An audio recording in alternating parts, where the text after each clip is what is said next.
বলছেন ওয়ামা আরসালনাকা ইল্লা রাহমাতাল লিল আলামিন। বিশ্বনবীকে আত্মনবী, প্রত্যেকটা নবীকে আমি আল্লাহ রাব্বুল আলামিন এক একটা কওম ভিত্তিক প্রেরণ করেছি, এক একটা এলাকা ভিত্তিক প্রেরণ করেছি, এক একটা জাতি ভিত্তিক প্রেরণ করেছি। আপনি কোনো কওমের নবী না, আপনি কোনো রাষ্ট্রের নবী না, আপনি শুধু এলাকা ভিত্তিক নবী না, শুধু মানুষের নবী না, শুধু জিন্দির নবী না, আপনি এমন একজন নবী গোটা জাতির জন্য রহমত।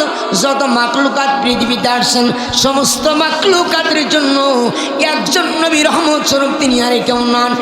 আখিরি জামানার পয়গম্বর জনাবে মুহাম্মদ রাসূলুল্লাহ সাল্লাল্লাহু আলাইহি সাল্লাম, সেই নবীজিকে, সেই নবীজির আদর্শ বাস্তবায়নের পক্ষে, সেই নবীজির আদর্শ বাস্তবায়নের পক্ষে জান আর মালকে কোরবান করবে যারা, জান্নাতের মেহমান হবে তারা। আল্লাহ রাব্বুল আলামিন ডাক দিয়ে বলছেন লাকাদ কানা লাকুম ফি রাসূলিল্লাহি উসওয়াতুন হাসানা। ও পৃথিবীর বান্দারা, উত্তম আদর্শ তোমাদের জন্য একজন ব্যক্তির ভিতরে অন্য কোনো ব্যক্তির ভিতরে খুঁজতে যাওয়া লাগবে না। সেই নবী সাধারণ কোনো নবী নয়, সব নবীদের সরদার জনাবে মুহাম্মদুর রাসূলুল্লাহ সাল্লাল্লাহু আলাইহি সাল্লাম। একবার জোরে জোরে বলেন সুবহানাল্লাহ। আমরা মানুষের জীবনী পড়ি, এলাকার নেতার জীবনী পড়ি, যে যে দল করে সেই দলের নেতার জীবনী মুখস্থ হয়ে গেছে অনেকের। কার্ল মার্কসের জীবনী পড়ি, প্লেটোর জীবনী পড়ি, সক্রেটিসের জীবনী পড়ি, কবি গুরু রবীন্দ্রনাথ ঠাকুরের জীবনী পড়ি, অথচ বিশ্বনবীর জীবনী একটা আবার শেষ করতে পারি নাই। এরকম মুসলমান আছে না নাই? আছে না বলেন? আল্লাহ সুবহানাহু ওয়া তাআলা নবী প্রত্যেকটা মানুষের জন্য যেই আদর্শ লাগবে সেই আদর্শ একটা মানুষের মধ্যে দিয়েছি। আপনি আমার হাবিব নবী জনাবে মুহাম্মদুর রাসূলুল্লাহ সাল্লাল্লাহু আলাইহি সাল্লাম শিশুকাল থেকে কি আদর্শ শিশুদের জন্য আল্লাহ নবী দৃষ্টান্ত উপস্থাপন করে গেছেন। আল্লাহ নবীর জীবদ্দশায় ছোট্ট কাল থেকে নবীজি আমার কোনোদিন কোনো হক ফাঁকি দেন নাই। কথা বলেন ঠিক না বেঠিক? বিশ্বনবীর জীবদ্দশায় ছোট্টবেলায় নবী যখন খানে কাবার খনন কাজ চলছে, খানে কাবার খনন কাজ যখন চলছে, ছোট্ট বয়স নবীজির লুঙ্গিটা ভালো ঠিকঠাক মতন পরতে পারেন না। এই লুঙ্গি পরিয়া আল্লাহ নবী মাটি বহনের কাজে সহযোগিতা করতেছেন। মক্কাতুল মুকাররমায় নবীজির একজন চাচা ডাক দেবার ভাতিজা মুহাম্মদ, এই লুঙ্গিটা খুলে যদি তুমি কাজ করো তোমার অসুবিধা হবে না, এখন সেই বয়স তোমার হয়নি, লুঙ্গিটা তোমার পরিধান করা লাগবে। আল্লাহ নবীর নিকট থেকে লুঙ্গি যখনই টান দিলেন সঙ্গে সঙ্গে নবীজি আমার বেহুশ হয়ে জমিনে লুটিয়ে পড়লেন। জানিয়ে দিলেন শোনো গোটা পৃথিবীর বান্দারা, ও গোটা পৃথিবীর গুনাহগার উম্মতেরা, ছোট্টবেলা থেকে পর্দাশীল হওয়া এটা শরীয়ত। কথা বলেন ঠিক না বেঠিক?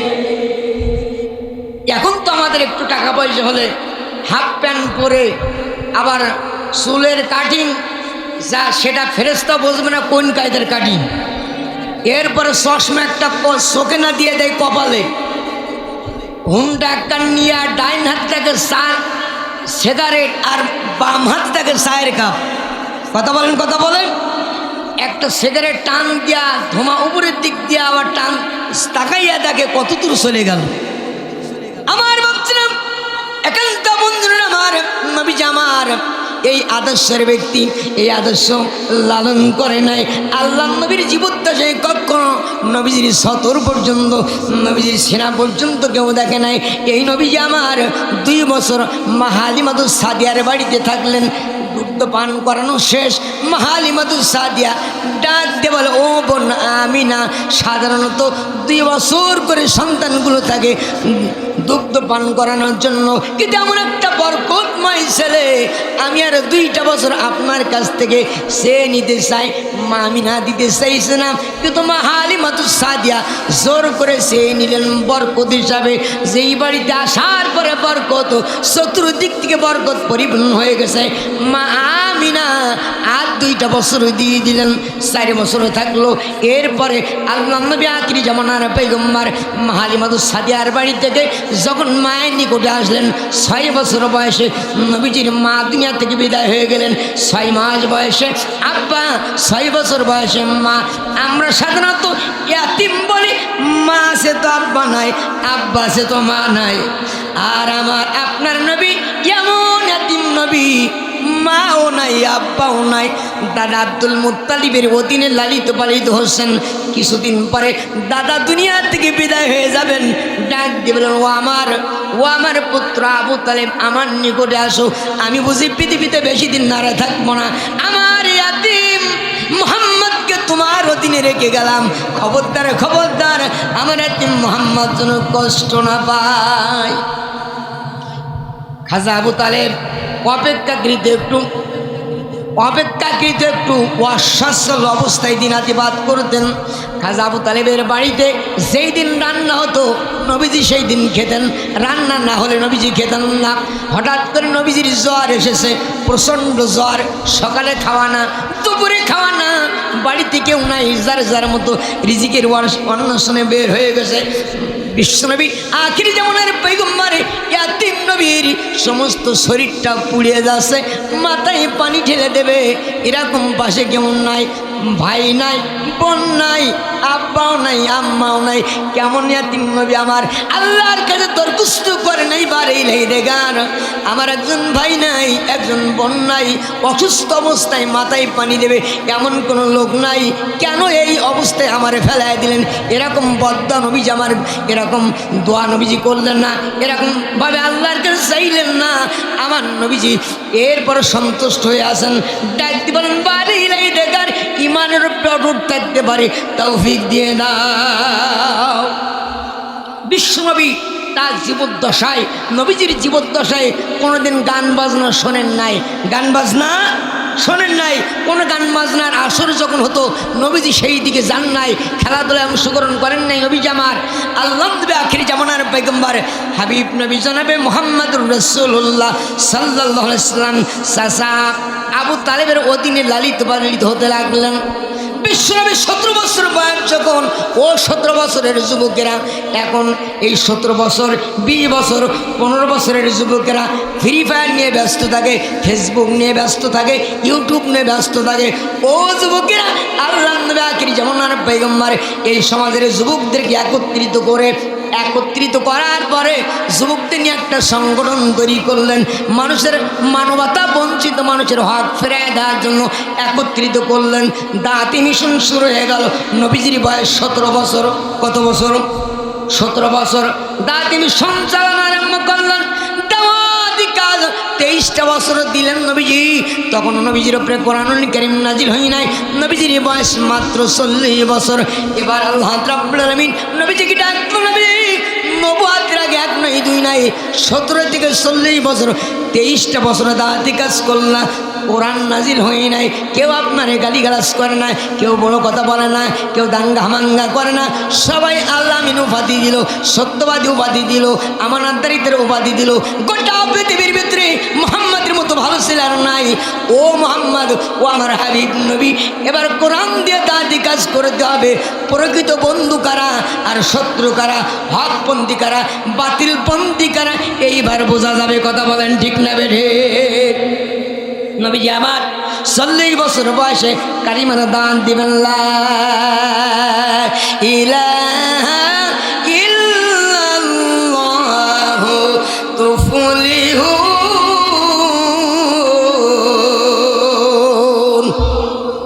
যখনই নবীজি আমার কালিমার দাঁত দিলেন, সঙ্গে সঙ্গে আবু জেহেল মুসা হইয়া নবীজিকে আঘাতের পর আঘাত করে রক্তাক্ত করে দিলেন।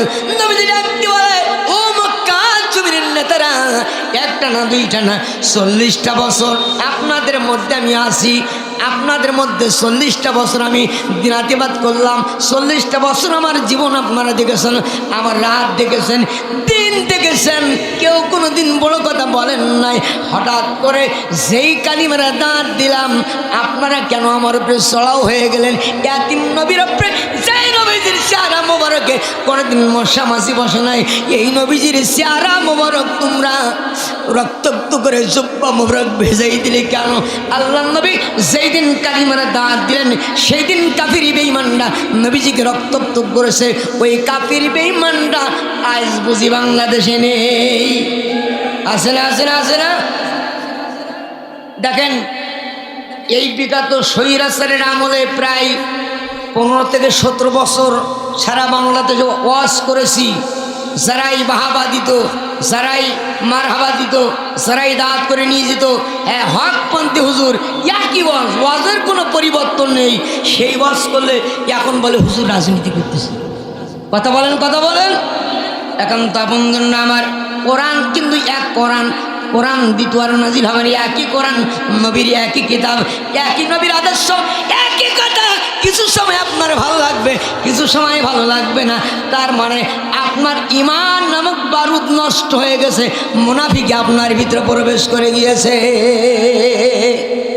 আল্লাহ নবী আখির জামানার পয়গম্বর হাবিব নবী জনাবে মুহাম্মদ রাসূলুল্লাহ সাল্লাল্লাহু আলাইহি সাল্লাম কালিমার দাঁত দিয়ে বাড়িতে চলে গেলেন। খুব গোপনে দাঁতি কাজ করছে। দাঁতি কাজ গোপনে না প্রকাশ্যে? কথা বলেন। গোপনে দাঁতি কাজ চলছে নবীজির আমার। দারুল আরকামে নবীজি গোপনে দাঁতি কাজ করে। কিছু কিছু সাহাবারা ওইখান থেকে শিক্ষা নেয়, ওইখান থেকে তালিম দেয়, ওইখানে নবীজির হাতে বায়াত গ্রহণ করে কালিমার সাথ করে চলে আসে। আম্মার ইবনে ইয়াসিরকে ঝোলায় পিটায়া দুনিয়া থেকে বিদায় করে দেওয়া হলো। ও পাত্তাশিয়া মা সুমাইয়া, মা সুমাইয়ার শরীরের ভিতরে আবু জেহেল বল্লম ঢুকাইয়া আমার মা সুমাইয়াকে দুনিয়া থেকে বিদায় করে দিয়ে দেওয়া হলো। মা সুমাইয়াকে ডাক দিবার সুমাইয়া শুধু একটাবারে কালিমা ছেড়ে দিয়ে দাও। সুমাইয়া ডাক দিবারে গোটা পৃথিবী ত্যাগ করতে পারি, নবীজির মহব্বত করি, তার ভিতর থেকে বিদায় হবে না। নবী গো তুমি কোন কাননের ফুল, হীরার দুলাল আমিনার বুলবুল। নবী গো তুমি কোন কাননের ফুল, হীরার দুলাল আমিনার বুলবুল। লিল্লাহি তাকবীর। আল্লাহ নবী আখির জামানার পয়গম্বর ওই পথ দিয়ে যাচ্ছিলেন, যখন আম্মার ইবনে ইয়াসিরকে ঝুলায় মারতেছিলেন, নবীজি আমার ডাক দিলেন, সাবরান আলা আহলি ইয়াসির, ও ইয়াসিরের পরিবার ধৈর্য ধারণ করো, তোমাদের জন্য আমার আল্লাহ জান্নাতের ভিতরে ঘর তৈরি করে রেখেছে। যেই নেতার আদর্শ বাস্তবায়নের জন্য দাঁতি কাজ করতে যে মারতে মারতে বিদায় হয়ে যাচ্ছে, ওই নেতা পাশ দিয়ে যাচ্ছে, অথচ ওই জায়গায় প্রতিবাদ করলেন না। এরকম যদি আমাদের একজন নেতা যায়, ওই দলের কর্মীরা পরের দিন থেকে ওই দলে থাকবে? যেই নেতার জন্য জীবন দিলাম, নেতা যাচ্ছে অথচ প্রতিবাদও করলেন না, তার মানে প্রতিবাদ করার সময় হয় না। প্রতিবাদ করার সময় যখন হয়েছে, নবীজি যখন প্রতিবাদ করেছেন, আল্লাহ নবী আখিরি জামানার পয়গম্বর হাবিব নবী জনাবে মুহাম্মদুর রাসূলুল্লাহ সাল্লাল্লাহু আলাইহি ওয়াসাল্লাম নবীজি আমার কালিমার দাওয়াত দেয় গোপনে গোপনে। নবীজিকে কেউ কি গুপ্ত সংগঠনের কথা বলেছে নাকি? তো নবীজি 13 বছর কালিমার দাওয়াত দিয়েছেন গোপনে। কয় বছর? 23 বছরের কালিমার দাওয়াতের মধ্যে 13 বছরই গোপনে দাওয়াত দিয়েছেন। নবীজিকে কেউ গুপ্ত সংগঠন বলল না। আজ যারা গুপ্ত সংগঠন বলবে, আবু জেহেল ওই সময় বলেছিল, এরাও আবু জেহেলের উত্তরসূরি। কথা বলা ঠিক না বেটে? আল্লাহ নবী আখিরি জামানার পয়গম্বর হাবিব নবী জনাবে মুহাম্মদুর রাসূলুল্লাহ সাল্লাল্লাহু আলাইহি সাল্লাম সেই নবী জামানের কালিমার দাওয়াত দেওয়ার অপরাধে একটা না দুইটা না 3 বছর কারাগারে ছিলেন। কয় বছর? 3 বছর। শুধু নবীজি একা কারাগারে ছিলেন এমনটি নয়, মুসলিমরাও ওই কারাগারে ছিলেন, মুসলমান হন নাই। নবীজির আপন চাচা, নাম তার আবু তালেব, মুসলমান হয়েছিলেন নাকি? না না না, মুসলমান হই নাই। আল্লাহ রাব্বুল আলামিন ডাক দিয়ে বলেন, ওয়াইযা ইয়ামকুরু বিকাল্লাযীনা কাফারু লিয়াসবিতুকা আও ইয়াকতুলুকা আও ইখরিজুকা ওয়া ইয়ামকুরুনা ইয়ামকুরুল্লাহু ওয়াল্লাহু খায়রুল মাকিরিন।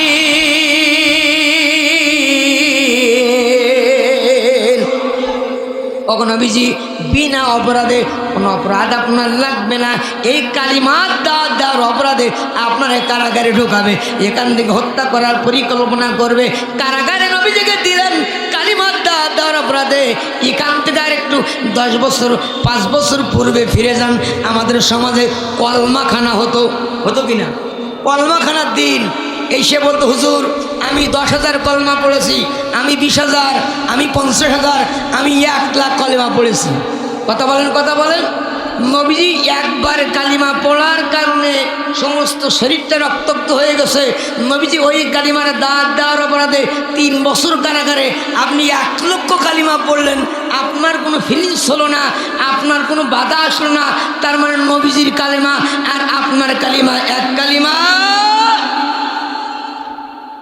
বিশ্বনবী হাবিব নবী আমার সেই কারাগারের মধ্যে ছিলেন। ওই কারাগারে 3টা বছর নবীজির চাচা আবু তালেব ওই কারাগারের মধ্যে ছিলেন। নবীজির কারাগারে শুধু ছিলেন না, শুধু কাল পর্যন্ত জীবিত ছিলেন, নবীজির মাত্র সাদ হিসাবে ছিলেন। এই আবু তালেব নবীজির আদর্শ না মানার কারণে, নবীজির আদর্শ বুকে লালন না করার কারণে আবু তালেব জান্নাতি না জাহান্নামী। বিশ্বনবীর খাইতে দিলেন, থাকতে দিলেন, ঘর বাড়ি দিলেন, নবীজির সঙ্গে 3 বছর জেল কাটলেন। এখন কিছু মানুষ তো বলবে আমরা জেল কাটিনি, তাহলে আমরাও জান্নাতি। আবু তালেব যেই জেলখানায় থাকার পরে নবীজির আদর্শ না মানার কারণে আবু তালেব যদি জান্নাতি না হতে পারে, আপনার জান্নাতে যাওয়ার পথ অন্তরায়। যদি নবীজির আদর্শ আপনি লালন না করতে পারেন, কথা বলে ঠিক না বেটি? আপনি নেতার আদর্শের পিছনে শোনেন, নবীজির আদর্শ বাদ দিয়া গোটা পৃথিবীর কোন মানব প্রসিদ্ধ কোন মানুষের আদর্শ বাস্তবায়ন করা শরীয়তে জায়েজ? এখন দাপন জনের আমার আল্লাহ নবী আখিরি জামানার পয়গম্বর হাবিব নবী এবার মক্কাতুল মুকাররমায় প্রায় 13 বছর দাঁতি কাজ করছেন। খুব স্বল্প সময়ে আমি কথা গুটিয়ে আনতেছি, প্রায় 13 বছর হয়ে গেছে। আল্লাহ নবীকে হত্যা করার জন্য দারুণ নাদার বৈঠকের সিদ্ধান্ত হয়ে গেল।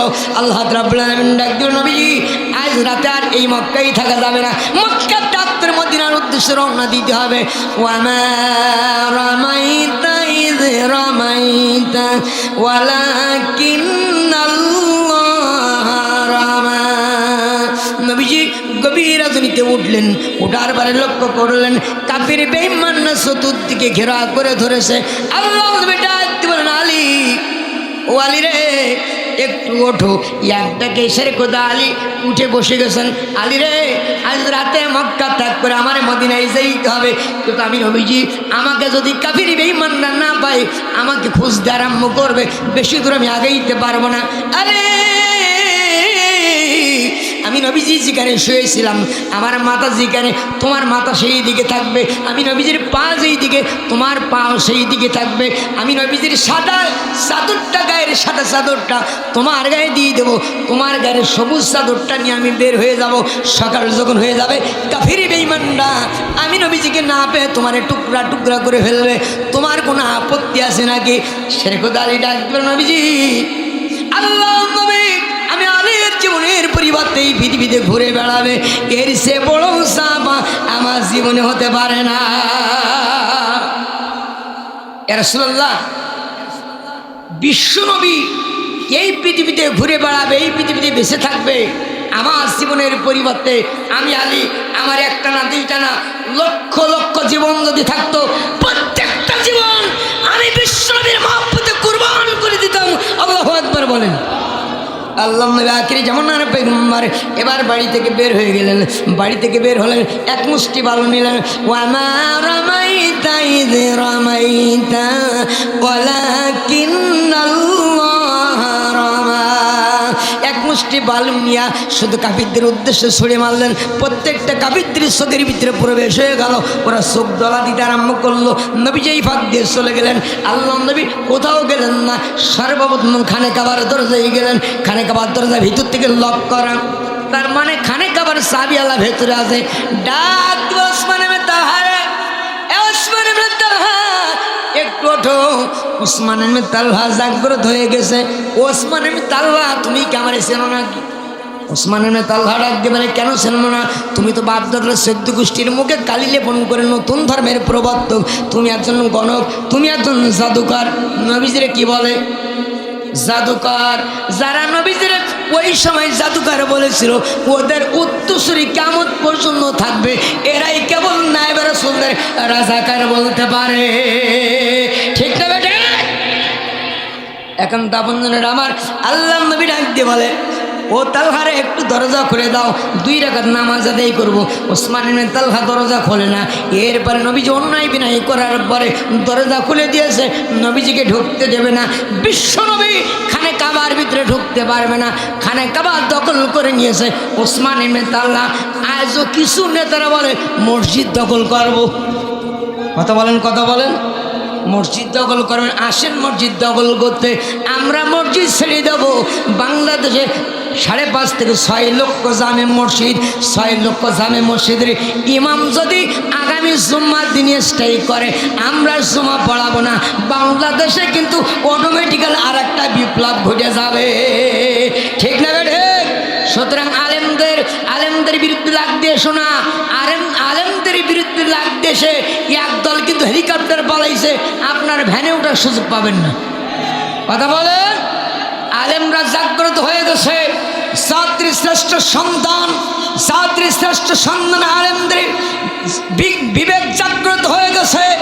আলেমরা জাগলে জালিমরা ময়দানে ঠাঁই পাবে না। ঘুমন্ত সিংহর ঘুম ভেঙে গেছে, আর বাংলার জমিনে ইসলামের বিজয় কেউ ঠেকাইতে পারবে না। কথা বলো ঠিক না বেঠে? দেখছেন না ঢাকা বিশ্ববিদ্যালয়, যেখানে 100 বছরের মধ্যে শিবির, ইসলামী ছাত্র শিবির প্যানেল দেওয়া তো দূরের কথা, দাঁড়াই তো পারতো না, প্যানেলে ব্যাগর দিয়ে সমস্ত বড় বড় পদ দিয়ে বিজয় হয়েছেন। কথা বলে ঠিক নেবে ঠিক? জাহাঙ্গীরনগর বিশ্ববিদ্যালয় একই অবস্থা। রাজশাহী এবং চট্টগ্রাম চিন্তা করছে নির্বাচন হলেই তো ভরাডুবি হবে, আগেই বয়কট করা যায় কিনা। কথা বলেন, কথা বলেন, হারাচ্ছে বয়কট ভালো। আমার বাবজনাকান্ত বন্ধুদের আমার, দুর্নীতি ছেড়ে দেন, চাঁদাবাজি ছেড়ে দেন, টেন্ডারবাজি ছেড়ে দেন, মানুষত্ব ছেড়ে দেন, সেনা ব্যবস্থা ছেড়ে দেন, গণধর্ষণ ছেড়ে দেন, ভালোর দিকে দিয়ে আসুন, মানুষ আপনাদের স্যালুট করবে।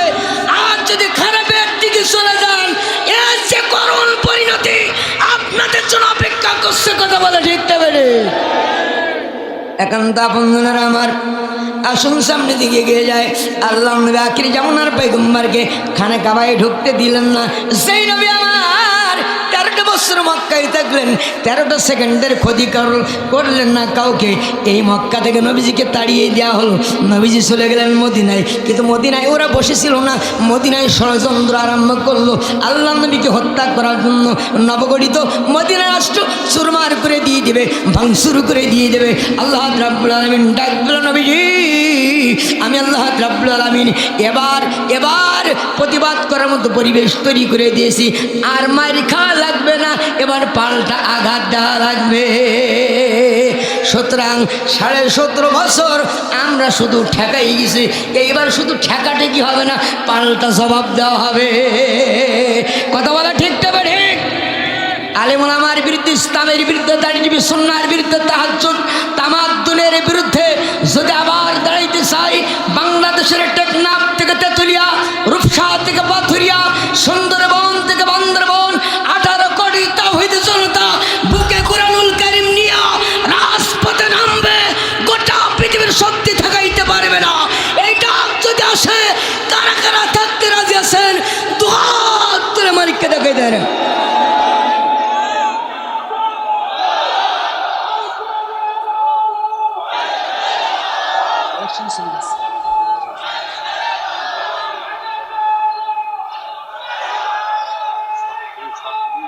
আমিন আমিন আল্লাহুম্মা আমিন। একান্ত আপন জন্য আমার আগামীর বাংলাদেশ সে আছে আলেমুল আমার দিকে, আগামীর বাংলাদেশ সে আছে নবীর আদর্শের দিকে, আগামীর বাংলাদেশ আছে ইসলামী সমাজ ব্যবস্থা কায়েমের পক্ষে যারা তাদের দিকে তাকিয়ে আছে গোটা জাতি। সুতরাং জাতির আকাঙ্ক্ষা পূর্ণ হবে ইনশাআল্লাহ। যদি এর জন্য রক্ত লাগে আগে আলেম ওলামা দেবে। কথা বলেন। আল্লাহ নবী আখিরি জামানার পয়গম্বর যুদ্ধের ময়দানে গিয়েছেন। নবীজির এক পাশে নবীজির জামাতা শেরে খুদা আলী, আর এক পাশে নবীজির জামাতা হযরত ওসমান, সামনে নবীজির শ্বশুর হযরত আবু বকর সিদ্দিক রাদিয়াল্লাহু তাআলা, নবীজির চাচা আমির হামজা, সব নিজের রক্তের সম্পর্ক। আর আমরা রাজনীতি করি, তুই জামাত ইসলামে যা, তুই বিএনপিতে যা, তুই আওয়ামী লীগে যা, যেই সরকার ক্ষমতা আসবে আমি সরকারি দলের চেয়ারম্যান। কথা বলেন কথা বলেন। আল্লাহ রাব্বুল আলামিন ডাক দিয়ে বলেন, ও পৃথিবীর বান্দারা, ও পৃথিবীর বান্দারা শুন রাখো, ওয়ামাই ইয়াবতাগি গায়রাল ইসলামি দীনা, ইসলাম বাদ দিয়া যে ইবাদত করো না কেন ওই ইবাদত আল্লাহর দরবারে কবুলযোগ্য হবে না। ওয়াইন সাল্লাল্লাহু সামা মুসলিম, যদি লোকটা নামাজ পড়ে, এই লোকটা রোজা রাখে, খুব ভালো করে শুনবেন, নামাজি ব্যক্তি, রোজাদার ব্যক্তি, হজ করা ব্যক্তি, দান সদকাকারী ব্যক্তি, আল্লাহ নবীর আদর্শ বাস্তবায়ন হোক চাইল না, এই লোকটার জন্য জান্নাতের সমস্ত পথ বন্ধ হয়ে যাবে। আল্লাহ নবী আখিরি জামানার পয়গম্বর ডাক দিবেন, সাহাবারা আমার যুদ্ধের ময়দানে জানার মালকে কোরবান দিয়ে ময়দানে নিয়ে যেতে হবে। আল্লাহ নবী সাহাবারা ডাক দিবেন, যেই দিন কালিমা পড়ে নিয়েছি এই জানার মালের জন্য সব কিছু সপাদ্য করে দিয়েছি আল্লাহ আল্লাহ রাসূলের জন্য। তার কারণ কোরআন কারীমে আল্লাহ রাব্বুল আলামিন ডাক দিয়ে বলছেন, ওয়ালা তাকুলু লিমান ইয়াকতালু ফি সাবিলিল্লাহি আমওয়াত, তাদেরকে তোমরা মৃত বলো না, তাদেরকে তোমরা মৃত বলো না। আল্লাহ দিন প্রতিষ্ঠার জন্য যারা ইন্তিকাল করে, শাহাদাত বরণ করে, এরা মৃত্যুবরণ করে না, এরা শাহাদাত বরণ করে আল্লাহ জান্নাতের পাখিদের কাতারে শামিল হয়ে যায়।